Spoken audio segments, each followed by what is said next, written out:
Nintendo may have won the console war, but at the end of the day, who honestly cares? Steam exists, and nothing else truly matters. And first for all against Nintendo and companies like Microsoft, Steam is a privately owned company, which means they literally don't have the ability to just buy it out. Because those companies would. If Steam went public and cost like 5 trillion, Nintendo and Microsoft would fight over who gets to go into generational debt to just buy the company and then ruin it and make it completely worthless. Probably. I mean, let's be real here. That's what these bad companies do nowadays.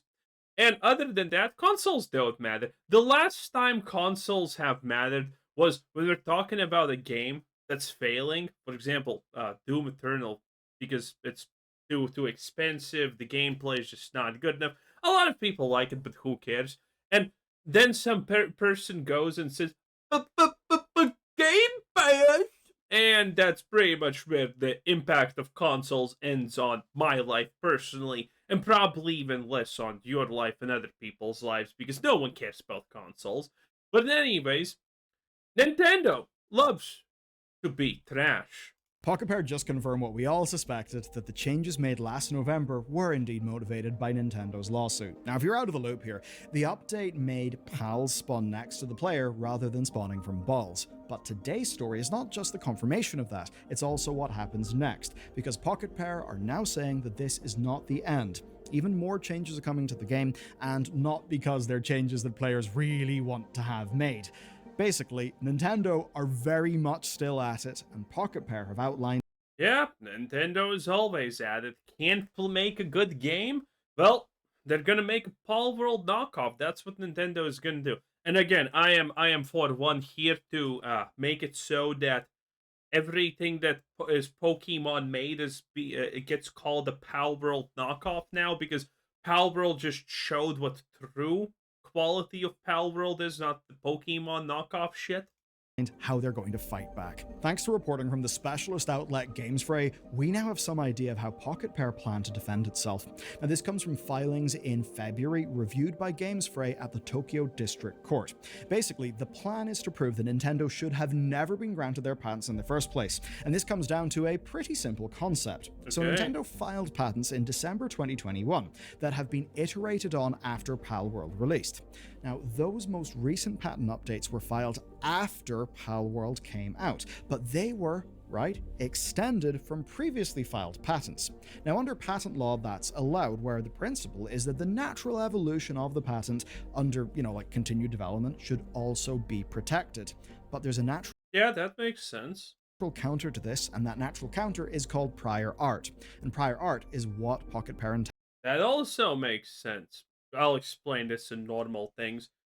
Pattern evolves to do X, but something really close to X exists before they patented it. Fair game. You can't do anything against the thing because it existed before the patent evolved to it.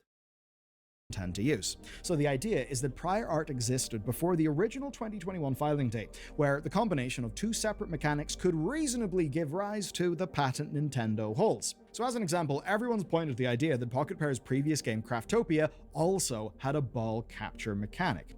Now, Pocket Pair is not arguing that Craftopia alone means that Nintendo never should have been granted that patent, but by acknowledging Craftopia plus the influence of other existing games, the patented mechanic could be arrived at naturally through regular development processes, as opposed to, say, nabbing it from Nintendo and infringing upon their patent. Basically, as GamesFray puts it, when you add any of the following to Craftopia, you get to the same place that Palworld did and that they're accused of infringing Nintendo's design with. So let's just make that feel real by bringing in some actual other video games, right? So games like Rune Factory 5, Titanfall 2, and Pikmin 3 Deluxe all feature a character releasing monsters/capture items in a direction by releasing a button.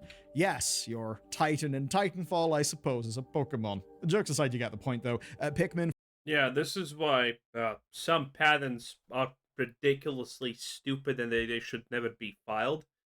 For my favorite example of this is matchmaking patterns in any competitive game that puts you against other people, 1v1 or 5v5 or whatever. You know, card games, Dota, League of Legends, and all of those sort of things. All of these games have patterns for matchmaking, you know, and stuff like that. And all of these patterns are effectively the same thing with like one quirk here, one quirk there, and no one actually cares. But they patent it for some reason. It just it's just stupid. It's pointless.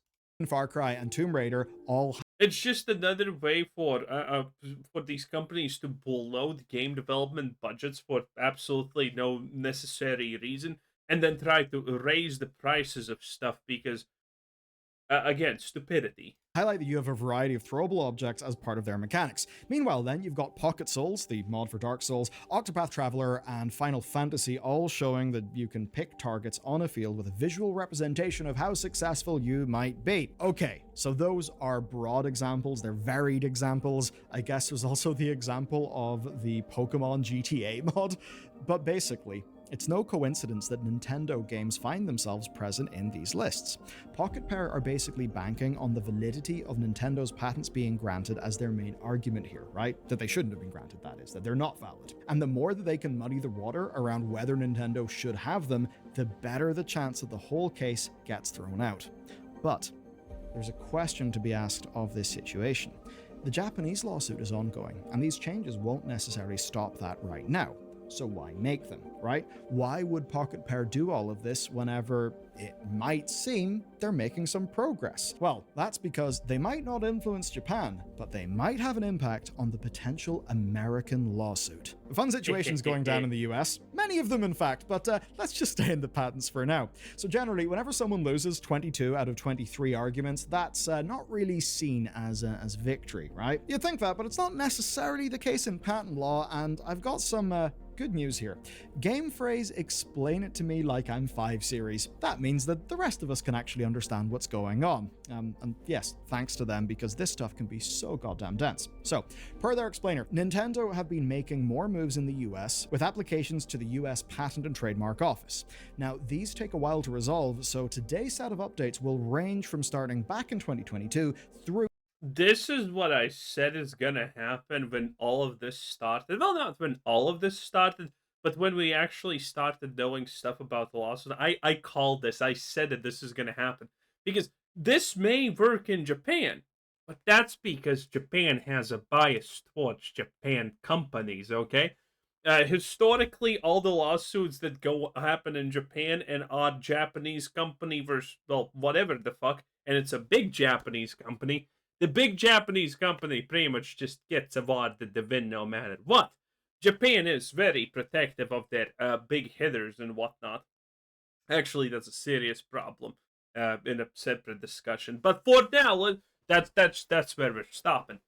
But this is not going to slide in the rest of the world, okay? Even America, the most lawless place in the world where no laws matter any longer, even there, this is not going to slide, and Nintendo could absolutely get shafted because their size doesn't really matter in this case, which is hilarious. through to February of 2025. And to simplify things, Gamefrey explained that Nintendo have been recently granted several patents by the office. Patent 1 relates to capturing a character in a field environment, so like any recent Pokemon game. Patent 2 is about players exchanging items, and Patent 3 is about using an aimed item to capture a fighting character. Rather obviously, all three of these could be applied to Palworld, with the latter two filed in 2022, while the first was filed in May 2024 after Palworld's release. Now, these are all matters of record, but they strengthen any case that Nintendo wants to make in the US about Palworld. And as for the losses, well, those losses are actually new. So 22 of the 23 losses came in the form of another application for a patent, this time a patent about writing objects in-game. Gamefrey reported this as having been served a final rejection where, as part of the claims regarding the patent, Nintendo had 22 of their 23 claims be rejected. But it turns out you only really need one for it to be a problem. Now, that last claim only needed to be Yeah, but having something copyrighted, patented, or whatever, that is enough. Even if only one out of your 372 quadrillion claims is legit, that may be easily enough. Worked for the patent to be granted. So Nintendo is very much not defeated in America, even though 22 of their claims for this patent, weren't accepted. And there's actually a lot Nintendo can do. They can appeal the decision, they can rework the claims in line with feedback, or they could even try to convince the patent examiner that some of the 22 rejected claims are valid. And that all seems like a lot of work just to try to toss one more patent on top of the pile that they're accumulating in the US. But it's Nintendo. They're mercs legally.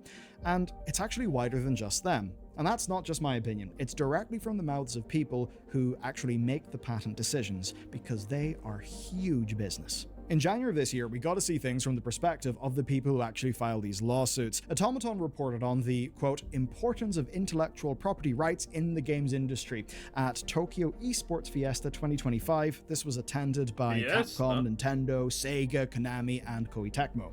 So Sega and Konami's representatives What the hell is a Koei Tecmo? I haven't even heard about that one before. Framed these mechanical patents in a way that was very explicit, that it's about incentivizing developers to make new systems, and then protecting those systems from being stolen and recouping the high costs of developing games by licensing. And the latter part in particular was the real value of all of this work, rather than potentially risky or expensive. By the way, imagine, all Nintendo had to do was make a good game, but instead they chose this route. Instead they chose to do all of this.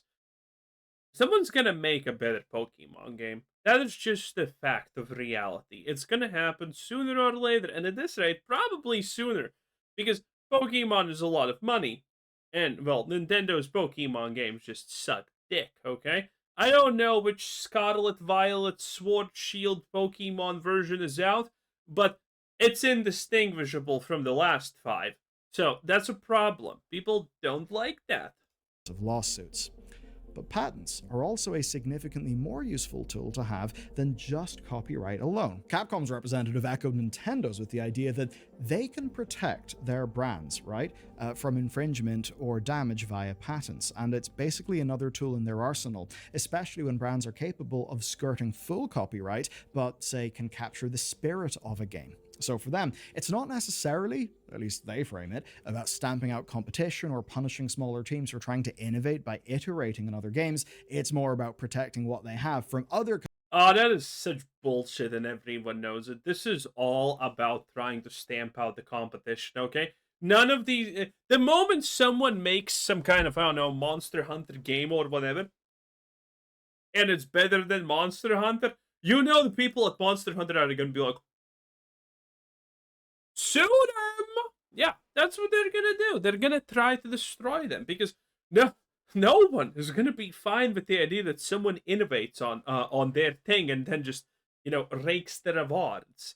No one. Absolutely no one. This is being completely dishonest. Everyone who says that they're gonna be fine with that is lying. No exceptions. Companies, big or small, not necessarily great. And that's why Nintendo, for an example, files patents for every mechanic in their games, regardless of the likelihood of them being granted. And it's that leaves the companies that breach those patents in hot water. Yes, in a way that can feel very direct and targeted, like what we've been talking about here, but also just in a systemic level, right? In that this is kind of how the system ends up working. They just make a point of filing patents for everything, right? Because they have then maximum coverage. That means, well, they can use those to further whatever ends they may have. And it's for that reason that, within Palworld, we're seeing all the fun business around gliding, in addition to the fact that the pals now spawn beside you instead of out of a ball. But okay, now that we've explored a lot of the situation, let's bring it all together. First off, this is not going to be resolved quickly. That's just not how this stuff goes, and especially if these lawsuits expand to the US or further afield. Pocket Pair is clearly planning to take Nintendo on to the best of their ability here, despite Nintendo's legendary legal track record. I mean legendary. All of their lawyers are John Wick type people. So if they can win, Not really. It's just about being in Japan. Will be a brilliant David and Goliath story, but with companies like Capcom and Sega very happy to explain that these patents are part and parcel of game development now, it's not necessarily going to be an earth shattering change either. It's not going to be a case where Pocket Pair could win and then standards and all sorts of. You know what's the scariest part about this? There's probably hundreds of games that had a lot of potential, but they came a little bit too close to all of this, to all of these patents from some company, and they threatened to sue them, and they had to stop development or had to change for the verse and ruin their game. I can guarantee you, this has 100% happened hundreds, if not thousands, of times already over the years. Because I can tell you one thing about these companies, okay? If you are using things like patents, if you are using some kind of deals where some other competitor can sell your stuff, you have people that's literal jobs is to actually keep an eye on it if everything is happening above board. And there's definitely someone in Nintendo that gets paid money to just look at popular games, popular releases, and notify them if something infringes potentially on their pattern, if it becomes big or has the potential to become big. And there you go, lawsuits. It's really stupid. It's really annoying, but that is just honestly how it is. Billiard game and billiard news. 10 out of 10. Bye.